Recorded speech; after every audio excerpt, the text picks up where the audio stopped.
Good morning, friends and family. How are we all doing today?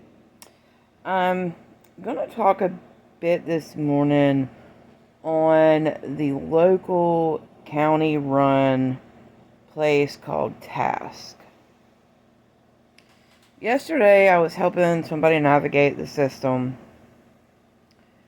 and I was informed by local probation officers that there are people having to attend Task and get drug and treatment and all this other 3 times a week, $50 a pop. Now, I'm all for if you need this type of service, for it to be court ordered, okay? But when your charge has nothing involved in alcohol and drugs and a judge orders this, let me just tell you how involved Task can be. Task is very, they could give two shits whether you're working or not. They could care less. And that's not okay with me. If you are on probation and you are working to pay your bills in today's economy, pulling you out to make you sit in a room for 2 hours or 30 minutes or whatever is bullshit. You're not getting paid to sit in that little room to say, "Oh my gosh, you don't have any of this, do you have any of that, do you have any of this, or you got bipolar, you got addiction issues." I'm not a fan of that. And here's why. When you have somebody that is breaking the chains of addiction and breaking the chains of whatever, and they're physically and functionally working Monday through Friday, I do not think that any government entity or any court-ordered events should make you pull out of work. I don't. I think that's the most asinine thing in the world. North Carolina is a fire-at-will state. So that means you're putting the person that has trouble getting a job anyway in jeopardy of being fired just because they're having to miss for these meetings. These meetings don't pay the bills. These meetings, some people in Cleveland County are paying $50 a pop to go sit in a room to listen to this shenanigan crap. And I want to know, I am all for accessible recovery, accessible being able to, determine if you need any services, etc. But I was basically told by a PO that these people have no drug offenses and are having to sit in drug classes. 3 a week, $50 a pop. So my question to you as a taxpayer or as a citizen, do you think this is right? Wouldn't you rather that person be at a job?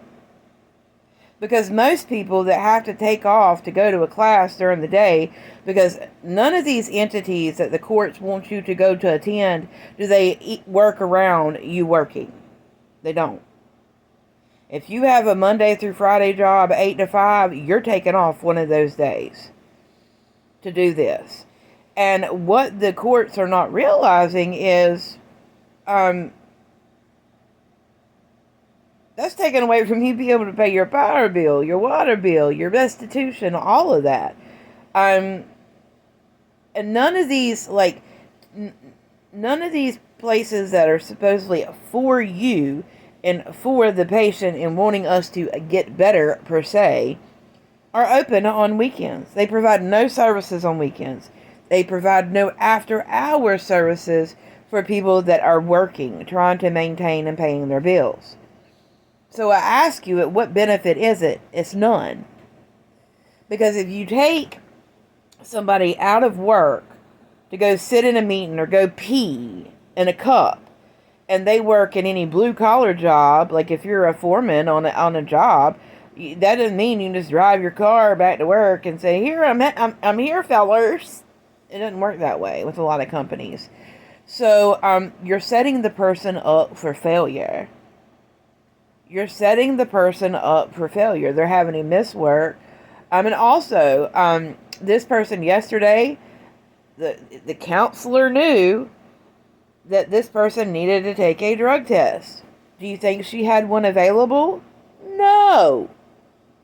Her excuse was they ran out.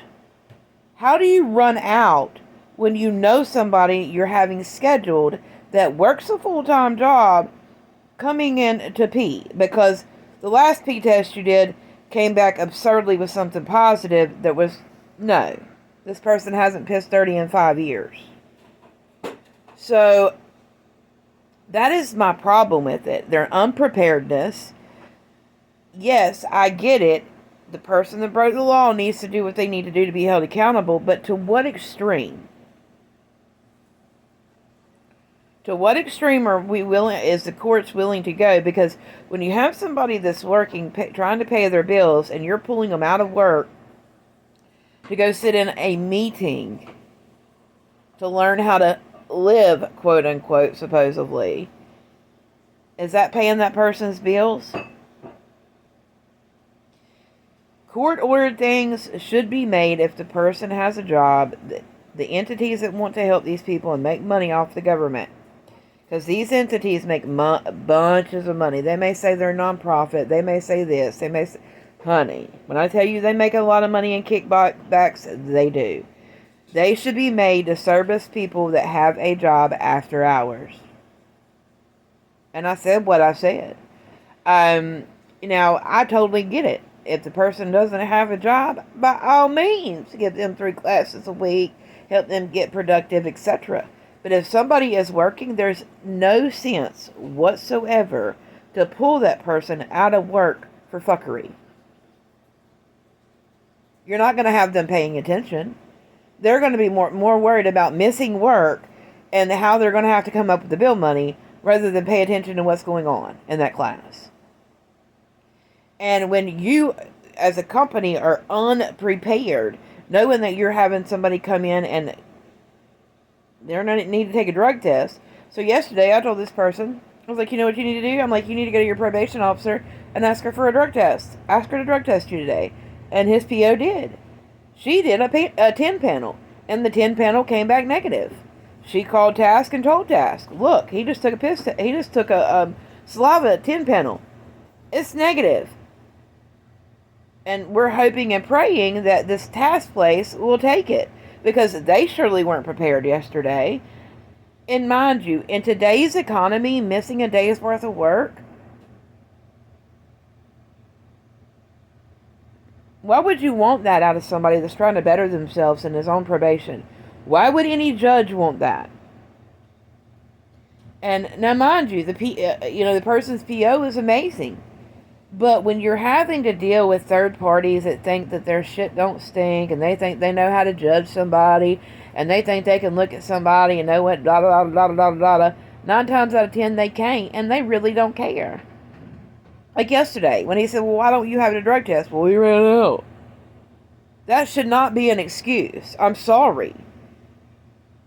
A person should not have to come back to a place that's their sole responsibility, is doing drug tests, providing peer counseling, drug counseling, any of that. That should not, running out of drug tests should not be an excuse. And when that happened yesterday, and then she said, oh, I need you to come back next week. And, his PO was like, well, don't complain. Well, why not complain? North Carolina is a fire-at-will state.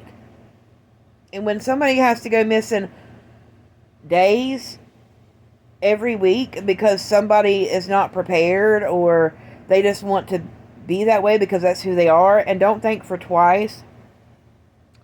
Don't think that people in positions of power, like especially that has to deal with parole, probation, or any of that, if they're tied to that and you got to get through them to be able to get it off, don't think that they won't play with you.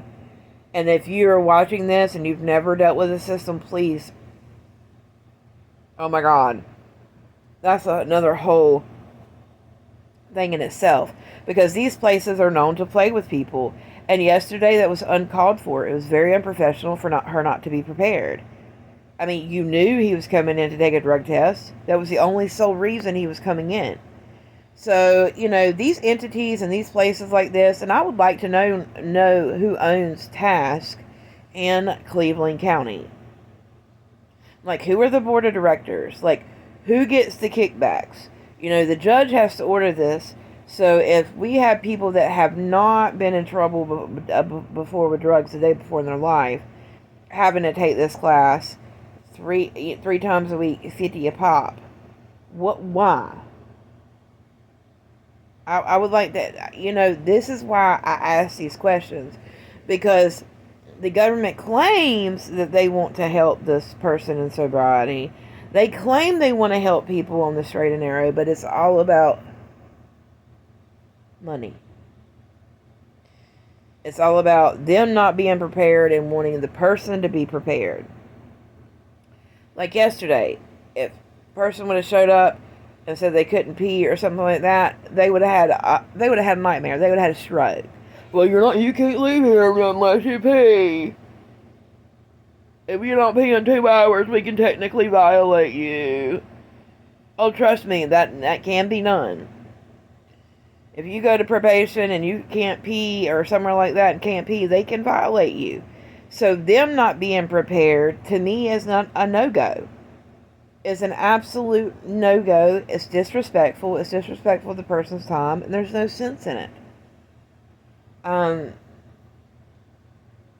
If somebody's working, I'll say it again. If somebody's working and they're on probation, these counseling and drug counseling and all this, they should be made to stay open after hours. We want the people that have messed up their whole lives to be working during the day. These recovery centers, these Al-Anons, these task places, they can stay open till later. Because in all true reality, we need people working, not taking off work. But anyway, I want y'all to start thinking about things like that, because these are the things that are truly, truly, truly are put into place to make people fail that are on probation and on parole. Because money, money, money, money, money, they love it. And if you don't pay it and if you don't do what you're supposed to do, they can violate you, and there you are, you're back in jail. You'll lose your job, and the cycle starts over again. It's a never-ending cycle. That's why I proclaim probation as a setup for failure.